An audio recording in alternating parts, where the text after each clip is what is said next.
नमस्ते बच्चों। आज के क्लास में आपका स्वागत है। आज के क्लास में हम लोग क्लास अष्टम विषय हिंदी अध्याय 12 विक्रमशिला पाठ के प्रश्न उत्तर पर चर्चा करेंगे। तो हम लोग देखते हैं आज के इस वीडियो में इस पाठ के महत्वपूर्ण प्रश्न उत्तर को।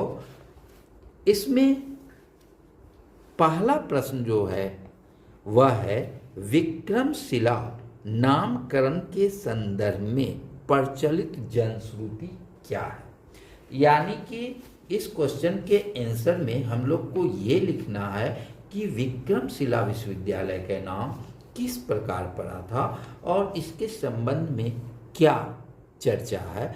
तो पहला क्वेश्चन का आंसर हम देखेंगे तो इसका आंसर होगा विक्रमशिला नामकरण के संदर्भ में प्रचलित जनश्रुति है कि यहाँ के आचार्यों के विक्रमपूर्ण आचरण एवं उनकी अखंडशील संपन्नता के कारण यह नाम रखा गया। यह भी कहा जाता है कि विक्रम नामक यक्ष को दमित कर इस स्थान पर विहार बनाए जाने के कारण इसका नाम विक्रमशिला पड़ा। दूसरा क्वेश्चन है विक्रमशिला कहाँ अवस्थित है।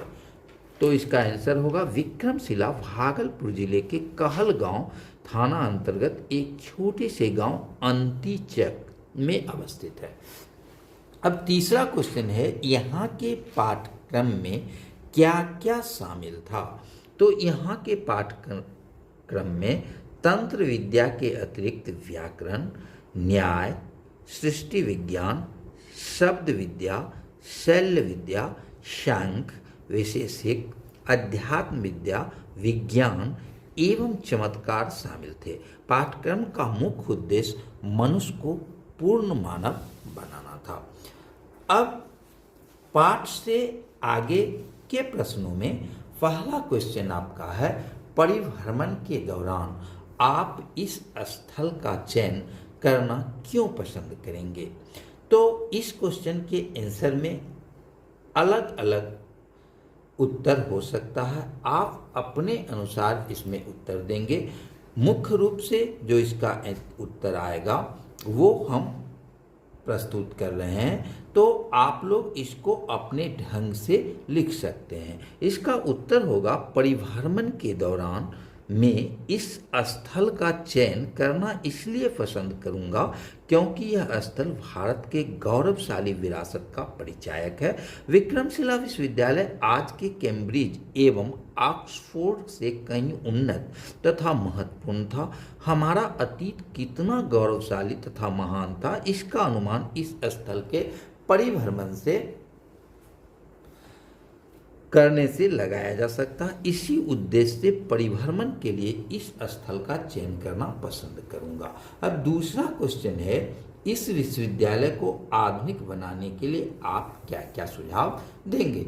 तो इस क्वेश्चन में भी आप अपने अनुसार आंसर दे सकते हैं, यानी कि आप अपना सुझाव दे सकते हैं। तो इसमें जो सुझाव दिया गया है उसके आधार पर आप अपना भी उत्तर लिख सकते हैं। तो इसका आंसर होगा इस विश्वविद्यालय को आधुनिक बनाने के संबंध में मेरा सुझाव होगा कि विश्व प्रसिद्ध विद्वान शिक्षकों की नियुक्ति की जाए, नामांकन के लिए छात्रों की परीक्षा ली जाए और विश्वविद्यालय में उच्च कोटि की सुविधाएं प्रदान की जाए। अब तीसरा क्वेश्चन है तंत्र विद्या के बारे में आप क्या जानते हैं। तो तंत्र विद्या वह विद्या है जिसमें चमत्कार एवं भूत प्रेत संबंधी ज्ञान के बारे में बताया जाता है। इसमें कुछ ऐसी प्रक्रियाएं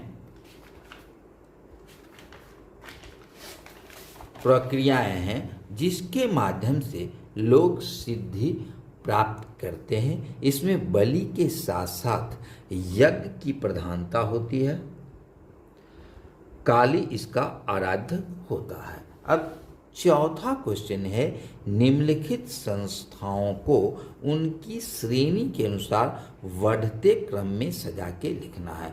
इसमें है क में विश्वविद्यालय, ख में है प्रारंभिक विद्यालय, ग में है महाविद्यालय, घ में है प्राथमिक माध्यमिक विद्यालय और अंगों में है प्राथमिक विद्यालय। तो इसमें शुरू करना है और अंत तक जाना है, यानी कि पहला प्रारंभिक विद्यालय, फिर प्राथमिक विद्यालय, माध्यमिक विद्यालय, महाविद्यालय और विश्वविद्यालय। अब व्याकरण से संबंधित प्रश्न है, यानी कि व्याकरण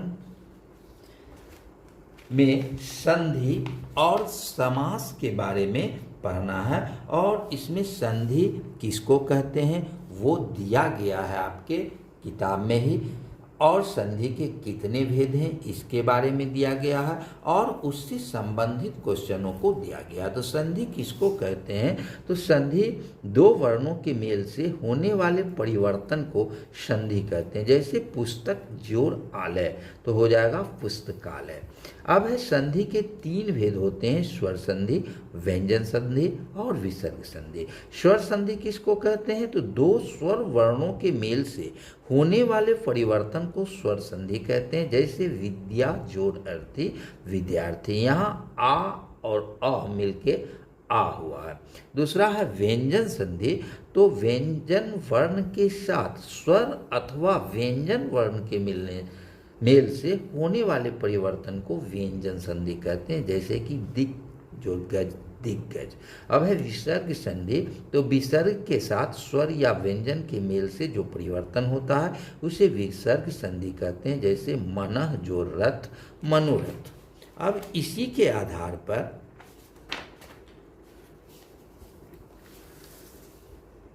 अब कहता है पूर्व बॉक्स में दी गई जानकारी के आधार पर संधि विच्छेद कर संधि के नाम लिखिए। यानी कि कुछ शब्द दिए गए हैं, इसका संधि करना है और कौन सा संधि होगा उसके बारे में लिखना है। तो आप इसमें देख सकते हैं, जैसे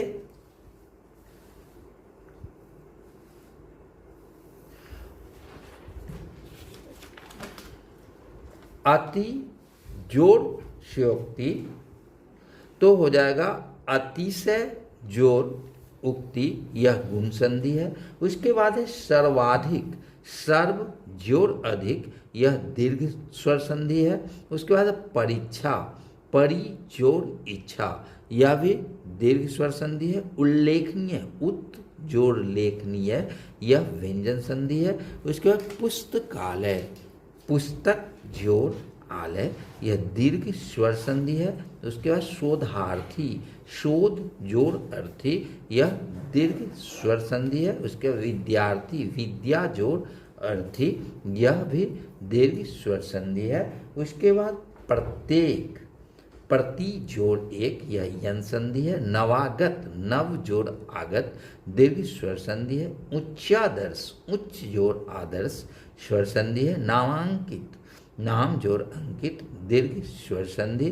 और अब लोकितेश्वर, अब लोकित जोड़ ईश्वर, यह गुण संधि है। अब हम लोग इसमें देखेंगे समास के बारे में भी दिया गया है, यानी कि समास से किसे कहते हैं और समास के कौन से भेद हैं उसके बारे में यहाँ पर दिया गया है। तो समास कहते हैं दो या दो से अधिक पदों के अपने बीच की विभक्ति को छोड़कर नए पद बनाने की क्रिया को समास कहते हैं। जैसे गंगा का जल, यह हो गया गंगा जल। अब समास के मुख्यतः 6 भेद होते हैं, वह अव्ययी भाव, तत्पुरुष, कर्मधारय, द्वंद्व, द्विगु और बहुव्रीहि। अव्ययी भाव समास कहते हैं जिस समास में पूर्व पद प्रधान हो उसे अव्ययी भाव समास कहते हैं। इस समास में पहला पद अव्यय होता है, जैसे यथाशक्ति, प्रतिदिन आदि।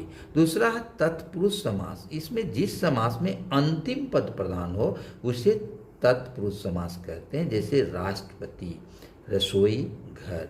तीसरा है कर्मधारय, तो जिस समास में विशेष विशेषण से हो उसे कर्मधारय समास कहते हैं, जैसे नील गाय, चंद्रमुखी आदि। द्वंद्व समास, जिस समास में दोनों पद प्रधान हो उसे द्वंद्व समास कहते हैं, जैसे भाई, बहन, राधा, कृष्ण, सीता, राम आदि।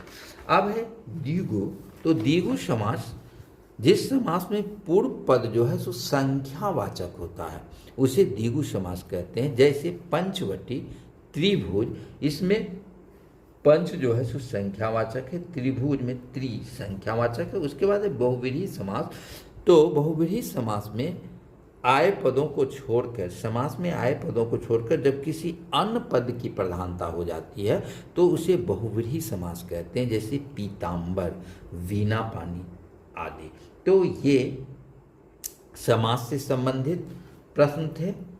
अब इसमें कुछ शब्द दिए गए हैं जिसके समास का आपको नाम बताना है, यानी कि किताब में कुछ समास दिए गए हैं और वो कौन समास के अंतर्गत आएगा उसके बारे में बताना। जैसे अभेद्य, जिसे भेदा ना जा सके, यह नए समास है। उसके बाद अखंड, जिसका खंड या भाग न हो, यह भी नई समास है। उसके बाद पत्थर घट्टा, पत्थर से निर्मित घाट, यह तत्पुरुष।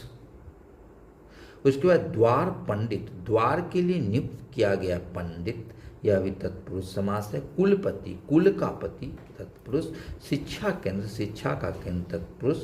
और देश विदेश, देश और विदेश द्वंद्व समास। अलौकिक, नौलौकिक, यह नए समास है। अब है संधि और समास में क्या अंतर है, इसको बताना है। तो ऊपर के में हम लोग संधि और समास दोनों के बारे में पढ़े और उसी के आधार पर जो है सो संधि और समास में अंतर लिख देना है। यानी कि संधि कहते हैं दो वर्णों के मेल से उत्पन्न विकार को संधि कहते हैं, जैसे विद्याजोर आलय विद्यालय। विद्यालय शब्द में आ और आ की मात्रा की संधि हुई है तथा इस संधि में आ का विकास हुआ। समास में दो या दो से अधिक पदों का मेल होता है। ये पद मिलने के क्रम में अपनी विभक्ति को छोड़ देते हैं, जैसे विद्या मंदिर, विद्या और मंदिर दो पद है। अब तीसरा क्वेश्चन है, निम्नलिखित शब्दों में से विभक्ति हटाकर एक नया शब्द बनाया, जैसे जनों का नायक, इसमें इसका होगा जननायक। भूमि का सुधार यानी कि भूमि सुधार। गृह में प्रवेश यानी गृह प्रवेश। शक्ति से हीन, शक्तिहीन। देह से चोर, देह चोर। लोगों के नायक, लोकनायक, यानी कि इसमें से विभक्ति को हटाकर एक नया शब्द बनाया गया है। तो ये इस पाठ के प्रश्न उत्तर थे। अगले दिन हम लोग दीदी की डायरी पाठ को पहले अध्ययन करेंगे, उसके बाद इस पाठ के जो प्रश्न उत्तर होंगे उसको देखेंगे। तो आप लोग चैनल को ज़्यादा से ज़्यादा प्रचार करें, अपने दोस्तों में शेयर करें तथा सब्सक्राइब करें। धन्यवाद।